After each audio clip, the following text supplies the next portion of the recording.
سعودی عرب سے کسی نے پوچھنا یہ ہے کہ ہم پردیس میں کام کے لیے گئے ہیں تو کیا ہم اپنی مرضی سے گئے ہیں یا ہمارے نصیب میں لکھا ہے؟ اگر نصیب میں لکھا ہے تو کیا جو ہم اپنی بیوی سے دور رہ کر ہاتھ سے گناہ کرتے ہیں، زنا کرتے ہیں، وہ بھی ہمارے نصیب میں لکھا ہے؟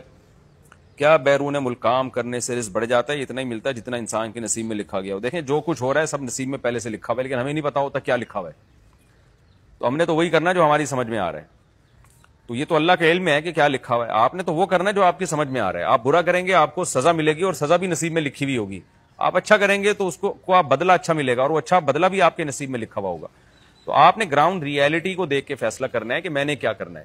تو اگر آپ بیرون ملک رہ کر اپنے ملک میں آپ نہیں کما سکتے اور بیوی بچوں کے ضروری خرچے پورے نہیں کرتے تو مجبوراً بیرون ملک جانا پڑتا ہے آپ کو۔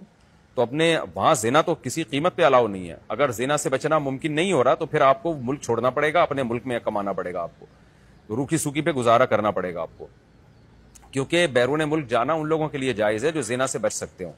اسی طرح بیوی سے دور رہنا بھی ان کے لیے جائز ہے جو زنا سے بچ سکتے ہوں۔ جو زنا سے نہیں بچ سکتے بیوی کے بغیر تو ان کے لیے پھر بیوی کے پاس رہنا ہی لازم ہے، اور پھر وہ روکھی سوکھی جس طرح سے جو غربت ہو اس میں گزارا کریں وہ، کیونکہ زنا الاؤ نہیں ہے کسی قیمت پہ بھی۔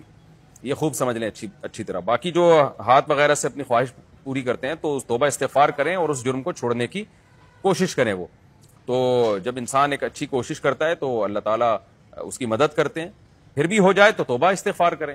لیکن زنا تو کچھ بنتا ہی نہیں ہے نا، زنا کا تو زنا تو بہت بڑا گناہ ہے، ہینڈ پریکٹس بھی گناہ ہے، لیکن ظاہر ہے زنا جتنا گناہ تو نہیں ہے، تو وہ بھی دونوں گناہ ہیں، دونوں چھوڑنے ہیں۔ لیکن زنا تو اس پہ تو شریعت نے 100 کوڑے رکھے ہیں، شادی شدہ زنا کرے تو اس پہ تو رجم رکھا ہے، بہت زیادہ بڑی سزا ہے زنا کی۔